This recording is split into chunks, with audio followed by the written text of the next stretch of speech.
Welcome to the Super Gamer Podcast. Welcome to the new Super Gamer Podcast, episode 164. Our guest this week is a fitness enthusiast and gamer, a claw game aficionado. We have Run Rosie, a.k.a. the Arcade Athlete. Rose, thank you for being here. Thank you so much for having me. So after a more than 3-year hiatus, you are returning to streaming today when this episode comes out, that is. We are recording it slightly beforehand, but Monday, June 5th, you are back. What brings you back to streaming?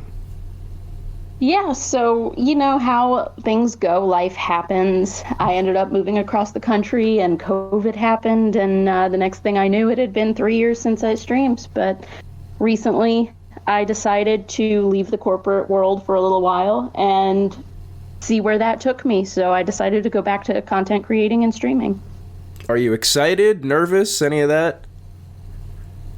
I think it's a combination of the two, but I'm mostly excited because I've been kind of getting back into those circles, seeing people that I haven't spoken to, you know, some in the whole 3 years, some in the past year or so. And it's invigorating to kind of be back in the community and seeing that everything that's awesome about the community is still there. It hasn't changed. It hasn't gone anywhere. So it's exciting. Yeah, I know you have a Discord, but how have you kept in touch with your community during the 3 years? I kept in touch with a pretty good population of them through my Discord, but also through the Discords of other gamers. So Hungry Goria and Circman are still very active, and I spend a lot of time still talking to them. So cool. Your schedule is going to be Motivation Monday, Gamer's Choice Tuesday, Workout Wednesday, Thirsty Thursday, and Gamer's Choice Friday. That is a packed schedule. You have a lot of streaming ahead. It is. I don't know how to do things a little bit. I'm one of those people that if I'm going to do something, I have to go 100%. So. What happened to Throwback Thursday? Is that no more? Throwback Thursday will end up being about 3 Thursdays of the month, while Thursday is only the first Thursday of the month. It was kind of a funny thing we did at one point where we play silly dating sims just to see what they're like, and a lot of times I don't want to play that for the whole month. Like they're funny for a little while, but I don't want to play it for the whole month. So we'll probably do some Throwback Thursday too. Fair enough. So why you have not two personas, but two places where you put your content. There's Run Rosie, which is your fitness channel, and the Arcade Athlete, which is your gaming, your arcade adventures. Why split them up? Especially because you seem to have a lot of overlapping content. Surprised how much of it ended up overlapping, but I started to feel like when I was coming back, all of my channels are really fitness focused, and everybody that follows me is following me primarily for what races I'm doing, like what kind of fitness activities I'm getting into, what's my next, charity race and things like that. So I decided, well, if I'm gonna add arcading to the mix, then I might as well split gaming and fitness, and then when I have those things that overlap, it's a win for me and it can go on both channels. So. Do you find your audience overlaps at all? Like, are there a lot of people interested in video games who are also interested in fitness? Yeah, that was actually kind of surprising. I would say probably about 20% of my hardcore running folks are like, hey, gaming, sure, why not? I'll watch you play games. So I don't know if it's because they're just, my friends and they want to support me at whatever I'm doing, or if it's because they're like, yeah, no, I like gaming too. So. How does a Ring Fit workout compare to a conventional workout? Ring Fit is a pretty surprising game. So I also have the original Wii Fit system, which was cool, but it was kind of off the side. But Ring Fit really nailed it. It did a great job at encapsulating, a workout and fitness on a higher level for a video game, which I thought was pretty awesome. It's different than going to the gym, and you're going to have a lot more opportunity for targeting different muscle groups and things like that with different equipment, or with heavier free weights if you're really looking for that hypertrophy and things like that. But when it comes to it as a game, it makes fitness fun, and it has such a deep like angle toward getting people to have the correct form. And that's the number one thing with any kind of fitness stuff. If your form is bad, not only are you not going to work the right muscle groups, but you have the opportunity to cause injury. So the game that focuses so heavily on getting you in the right position, getting your form correct, and teaching you those movements is incredible. I absolutely love the game. I was blown away by it, and that's why I'm still willing to play it here. 3 years later, I'm going to have to start it completely over. But it's a really awesome game. It's really well made. So I am someone who loves sport, but I hate working out. I find it so boring. It's like, do you have any advice how I can, I'm now at an age where I kind of really need to, between the sports, be eating right and working out. But I just, I get 2 sets in and I'm like, that's enough. I'm so bored. So what can I do? Well, things like Ring Fit are definitely one of them to make it more fun. There are also a lot of cool apps out there that gamify working out. So there's a couple of apps that like turn it into a zombie apocalypse escape game, and like you earn points by running and getting away from the zombies and stuff like that. So it really depends on what angle of fitness you're looking at, how you can make that more fun. A big one for me is music. I like picking something that gets me all juiced up, like I'm gonna go do stuff, and go lift, go, do whatever workout it is that's on my plate, even if I don't want to do it that day. Finding a friend to do it with you, I think, is the biggest, though. If you have someone who's there with you who's like, I don't want to do this either, but we promised each other, so here we are, makes it a lot of fun. And honestly, it turns a gym session into a mini fitness therapy, because you guys can complain about whatever you need to complain about and then lift some heavy weights and be like, oh, now I feel better. And that problem that I was making really big is now small, and I've done something good for myself in 2 ways, mentally and physically. So there are a lot of fun ways to make exercise seem less daunting, but you have to find the one that works for you. A lot of people listen to podcasts. That's one that a lot of people take on in the gym. Anything to kind of distract you from what you're doing, to get you moving your body while your mind might be somewhere else, works. You just got to find what fits you. Right. Yeah, definitely. For the winter anyway, I have a stationary bike, and I'll put the Switch on the TV and just like play Rocket League while I'm biking. Yes, that works. That's a great one. 3 years ago, on stream, you got #1 in the world in Just Dance 2020's Ariana Grande 7 Rings. Do you still hold that record, and how did that feel? That felt awesome. It was a lot of fun and very unexpected. I am certain I do not hold that record anymore after 3 years. But I'm excited to start playing again and see what happens. I haven't played the game maybe 1 or 2 times since then, and that would be on the 3 years ago end of now. So I really haven't played the game in over 3 years. So we're going to see. It's probably going to be a disaster. But one of the things I kind of brought into this is that I'm not going to pre-prepare for any of the games that I play. So we're starting Ring Fit over from 0. If I've lost some fitness, then, we're starting lower than we were before. With Just Dance, if I forgot all the songs, then we're starting over forgetting all the songs, because it's real. Like, the one thing I don't want to be is pre-planned, pre-prepared, not real. Like, missing dance steps, that's real. It's a game. It's okay. Like, life moves on. You don't have to be perfect to do the thing. You don't have to be, amazingly fit to start a fitness routine. You can start at any level that you're at and get somewhere that makes you happy, get somewhere that makes you stronger and healthier and gives you better longevity. All of the mobility that you're doing now in your 20s, 30s, 40s is going to help you with your mobility in your 50s, 60s, 70s. So it's definitely big to keep it moving. How often do you go to the arcade, and is Dave & Buster's your go-to place? So Dave & Buster's is absolutely my go-to place because it's the closest one to where I live, which I know is terrible. I need to venture out. But generally I try to go once a week. It usually ends up being every other week. So. And how many plushies have you won from the claw game? Oh, goodness. I haven't counted them, but it's several hundred. Oh, my goodness. So that stood out to me because I would consider myself fairly good at claw games. I have nowhere near that. I'm at the point where my girlfriend gets mad when I play them because she knows I might win and we have nowhere to put them, or like we have no reason to keep them. So I'm at the point where if I do win, I just like put it on a table. I'm like, if someone wants this, they can take it. I just like the thrill of the win, you know? Are there? I've always thought that there are claw games that like some are rigged and some aren't. Do you feel the same way, or are you just so good it's like I can win any claw game?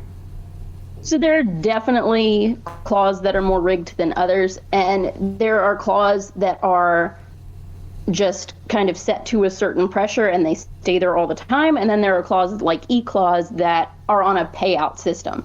So you might have to try 30 times and it's going to pay out once.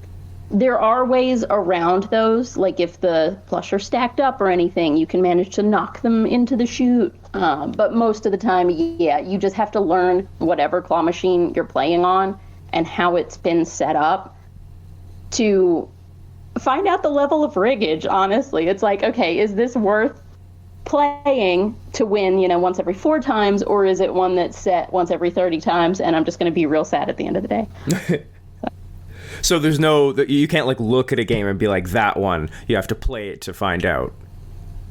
Some of them you can tell by the brand. So like E-claws are always on payouts, but others of them, it's however the owner of the machine set the machine up. So for a lot of those, you just have to play to find out. Right. Would claw game, is that like your go-to arcade game, or what do you like to play when you go? So there are a few things that I like to run around and play, but I can't skip the claw. Like even if there's nothing in the claw that looks overly entertaining, I'm like, I gotta play. But I love playing Zombie Snatchers. It's this game that's like a giant record that goes around and around and around, and it's got hockey pucks on it. And you have to knock the hockey pucks into a hole using just this, it's like a little peg that you slide on an angle, similar to the way a record's little arm swings, kind of that angle, and knock the hockey pucks into the hole. And each puck has a different number on it, which is the number of credits or tickets or whatever that it's worth. So that game is hilariously fun. I love it. Some days I'll go in and I'll just nail every single puck. Like, I'm so good at this game. And then another day I'll go in and I'm like, yeah, I can't hit a puck to save my life today. So it's kind of fun that I never know. Like, I don't know if it's me or the game, but that one's fun. I love Quick Drop, which is dropping balls into rotating buckets. That was one of the very first games I got good at and was consistently getting jackpots on. So, of course, it feels good to win. So I do still love that game. Recently, I played a driving game called Cruisin' Blast, and it is the most hilariously fun driving game I've ever played in my life. It throws physics out the window. It throws how cars work out the window. You're flipping your car in the middle of the street. You're like jumping your car over buses in like the London streets. It's hilarious. It is so fun. I haven't laughed that hard in a long time. So if you see a Cruisin' Blast, prepare your eardrums because it's very loud. But other than that, it's super fun. Cool. Going back to when you started streaming on Twitch way back in 2019, there were 2 things you said. You said you didn't like the sound of your voice, and you said before getting into Twitch, you were kind of judgy against the whole, like you didn't understand why would I watch someone play games. So how did you get over those 2 things? I think I've gotten used to hearing my own voice more because of the pandemic. So going full-time remote, going all of those things, having to hear back meeting recordings and stuff like that. I still don't like but I accept my voice, which is a pretty long way from where I was 3 years ago. I just kind of deal with it. I'm like, yeah, I get high-pitched and sound weird, but I'm still me, so whatever. And then, like, as far as the watching other people game, it still blows my mind how much we love to watch other people do stuff. But honestly, I like at this point in my life, I do it too. Like my YouTube is all over the place. I'm watching tutorials on everything under the sun. I'm watching people game. I'm watching other arcade folks like tell me tips on how to beat certain games. Like Arcade Matt talks about how to beat Full Tilt, and I went to the arcade and was like, okay, I'm gonna try his strategy, and I immediately got a jackpot on my second try, and I was like, this is awesome. Like there's so many reasons to watch other people do things that make so much more sense to me now that I'm a little bit older and have spent more time in the community, and also have worked a job that, you know, was 60-80 hours a week, and I'm not going to be running out to an arcade or, you know, doing those things on my own, but I can experience that joy watching someone else do it. So that's definitely been eye-opening for me as well. Cool. For what it's worth, I think everyone hears their voice and goes, oh, I don't sound like that, do I? I was gonna say, I have a few friends who just have those like radio announcer voices, and I'm like, dang. But no, it's me. I have to ask about the Beat the Blurch marathon, which you have run. You've run many marathons, but Beat the Blurch, you know, I guess created by or sponsored by the Oatmeal, just sounds like a lot of fun, and I imagine it's got to have a slightly more nerds than your average marathon. Would that be right? Yes, that race is hilarious. I highly recommend. At the time I ran it, I was living in Georgia, and it's in Seattle area. So I went all the way there to run that, just because I was like, oh my God, there's a marathon done by the Oatmeal. Like, I have to do it.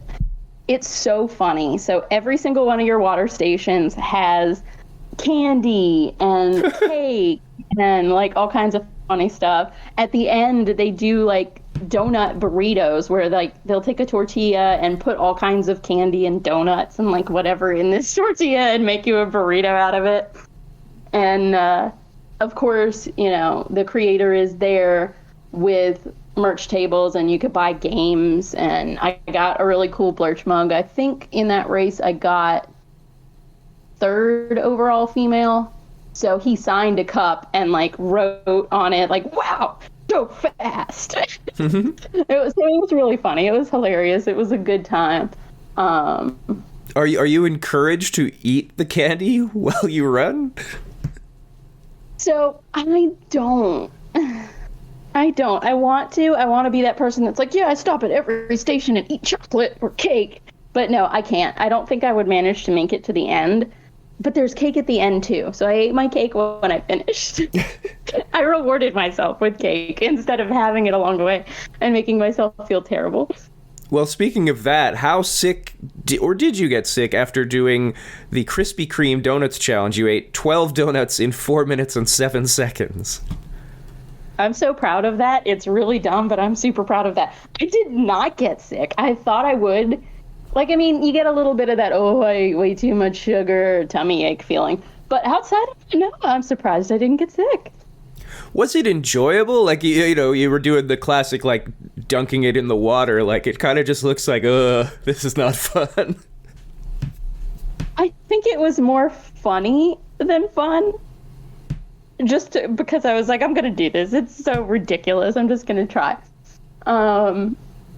So, like, the first donut's like, this is good. And by the time you're on, like, the 3rd or 4th donut, you're like, what am I doing? Dipping them in the water is weird, too. It kind of makes them, like, almost dissolve really quickly. It's strange. I'm down for every weird challenge. Have you since done, because I know you said in that video you were like, hey, if anyone wants me to try another food challenge, let me know. Have you ended up doing any more? The only other food challenge I've done, and I've done it on a few occasions with different people, is the Death Nut Challenge, which is a 5 levels of spicy challenge. So I did that here, and then I actually did that in Georgia at the business I used to work for with the CEO. And at one point later, they were making announcements for awards, and he was like giving little fun facts about people. And one of the fun facts he said at one point was, this person almost killed me. And I was like, oh no, he's talking about me because of the death nut challenge.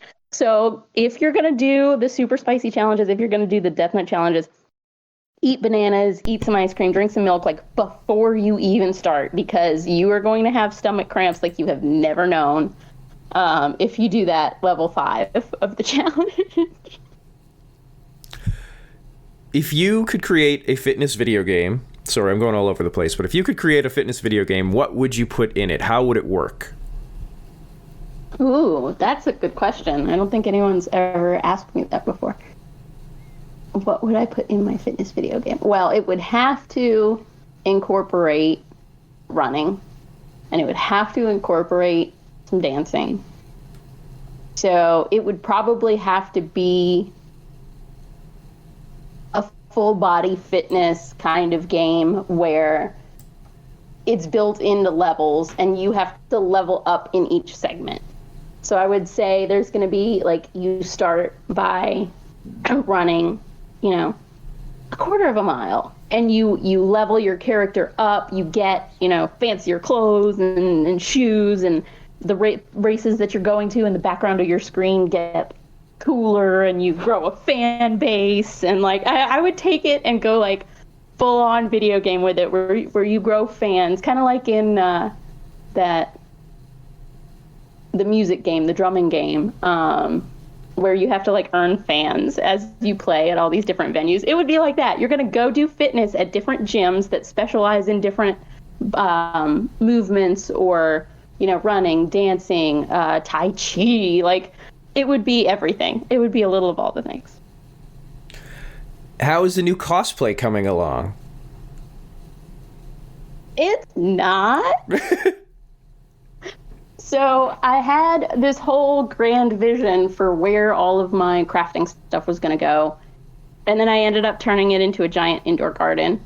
Now I have to clear out another area for all my crafting stuff. I did do some crafting this past weekend, so I'm proud of myself for that.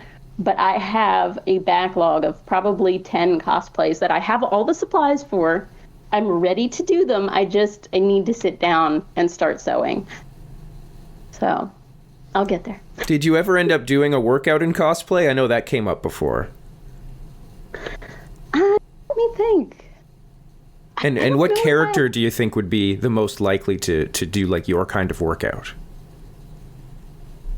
It would probably be Red Sonja, but I'm not working out in chainmail. Yeah, I don't know. I do have, what's the name of the character? Oh my gosh, my brain. There are a couple of characters from like How to Train Your Dragon and things like that I think would keep up with my workout too. All right. Your computer. You now have Bertha 2.0. Why did you name your computer Bertha? So Bertha, the original, was the computer that I built in 2015. And the case is gigantic. This case is huge. So at one point, being silly, I was like, oh, you know, I got to get Big Bertha. Some joke about it being Big Bertha. And it stuck. So my computer's name ended up being Big Bertha. So when I was building my second computer, I was like, okay, this is Bertha 2.0. Like, it's going to have another giant case. It's not quite as big, but it's another giant case. It's another rather large computer. I'm like, this is Bertha 2.0. But original Bertha is still up and running. It can't run anything overly intensive, but it's great for smaller stuff and quick edits and stuff like that. So Bertha's still alive. Are you excited to give it a Bertha 2.0 a stream run? I am. I'm hoping nothing goes wrong, because I'm remembering back even, 3+ years ago that Bertha the original, I would try to stream Doom or Fallout 4, and it would only show people, like, it was fine on my end. I could play, I could see everything. It looked like it was streaming properly, and on everyone who's watching end, they'd get like every 10th frame. It was just a choppy mess. And for a while, nobody told me. I'm like, why didn't you tell me? And they're like, it's okay. We're just enjoying listening to you. Why do you have to tell me? So I haven't been able to finish those games, to finish streaming those games.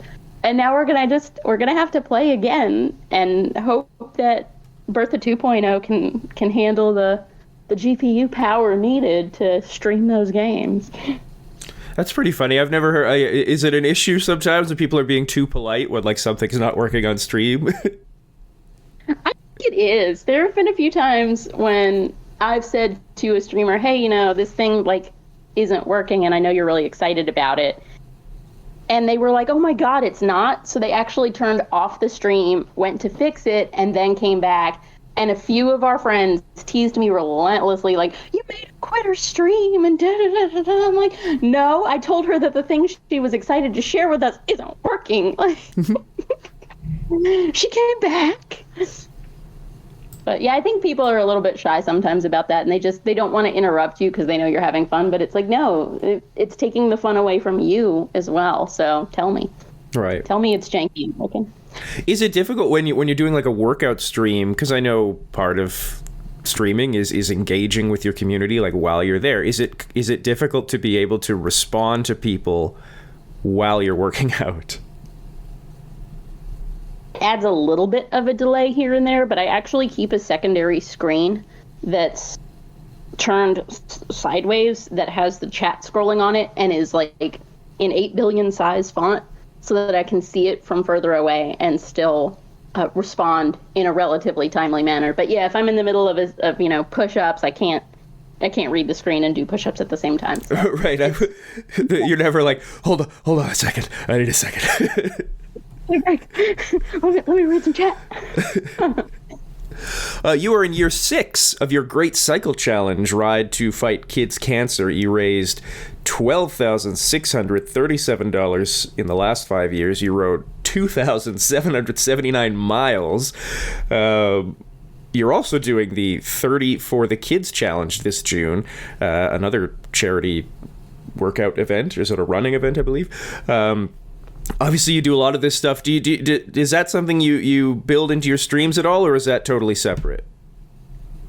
It's been totally separate in the past. I could easily see that changing, especially this year for my Great Cycle Challenge. It used to be earlier in the year, but now, ever since the pandemic, it's in September. So being able to have the flexibility to ride on the indoor trainer instead of outside also gives me the flexibility to be like, all right, buckle in. We're going to sit here for the next 4 hours and chat while I cycle. Like, make it more entertaining right there. There you go. Boom. So it definitely might become part of things later, but right now it is kind of separate. I do really enjoy the cycle challenge. It means a lot to me. I did lose an aunt to cancer very unexpectedly, and she dedicated her life to helping children and teaching. So I thought, what better way than to help fight children's cancer could I honor her memory? So I've been doing it every year since, and it's a ton of fun. If anybody wants to join, reach out to me. I can get you on a team. We can get cycling. If you want to donate, absolutely, that's amazing. Please do. The official challenge is September, but of course my page is already up and running for this year, and it's available. As far as 30 for the kids go, there are 5 different workouts for 30 for the kids. So there's running, there's cycling, and there's 3 different kind of more lifting and body weight exercises that you can do. Anybody can do it, and essentially it's $30 to sign up. You do a workout from that list every single day, and if you miss a day, you donate $5 to charity. So it is an honor system thing, but it is a lot of fun to be like, I screwed up. I got to pay the charity because I felt lazy and didn't get my workout today. And the other fun thing about it is there are different tiers that you can join, and I think it's like $180 or $190 gets you automatic skip for the workouts for the whole month. So there are definitely ways around the working out part too. But so then you can be lazy and feel good about it. Exactly. I'm being lazy. Twitch is obviously a huge place for like gaming charity events. Have you ever done a charity event that's not a fitness thing? It's more just, playing games for 24 hours or something.